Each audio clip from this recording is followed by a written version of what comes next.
일단 하나하나 짚어보기 전에 미국 현지 바로 연결해서 자세한 소식부터 먼저 만나봐야 할 것 같습니다.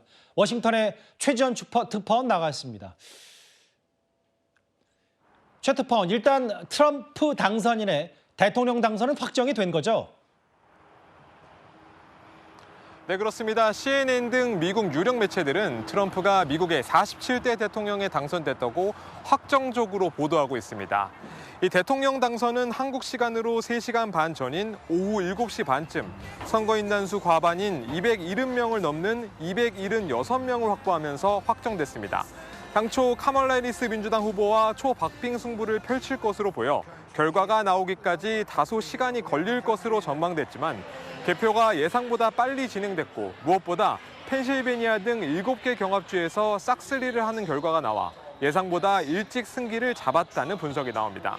이로써 트럼프 당선인은 2016년에 이어 두 번째로 백악관에 입성하게 됐는데 미 역사상 두 번째로 첫 임기 후 낙선했다가 재선에 성공한 이른바 징검다리 집권 대통령 기록을 갖게 됐습니다. 이미 프랑스와 영국 등 세계 각국 정상들은 축하 메시지를 내고 있습니다.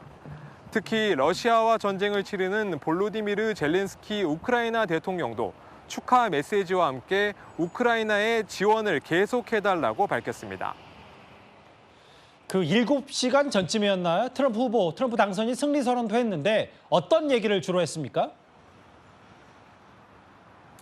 네, 트럼프 당선인은 승리가 결정되기, 그러니까 확정 보도가 나오기 3시간 전에 승리 연설을 통해서 자축을 했습니다.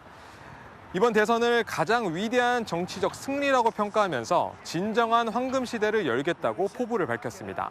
특히 국경 문제나 불법 이민자 문제 등 이번 대선 과정에서 내세웠던 핵심 공약에 대해 다시 한번 강조하면서 미국을 우선하는 방향으로 다시 시작하겠다고 밝히기도 했습니다.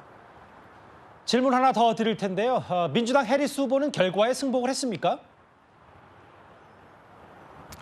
네, 해리스는 아직까지는 입장을 공식적으로 밝히지 않고 있는 상황입니다. 사실 당초 자신의 모교였던 하워드대에서 지지자들과 행사를 갖기로 했는데 행사 시작 3시간 전 취소가 됐습니다. 해리스 측은 연설 계획을 취소하고 날이 밝으면 입장을 밝히겠다고 했는데요.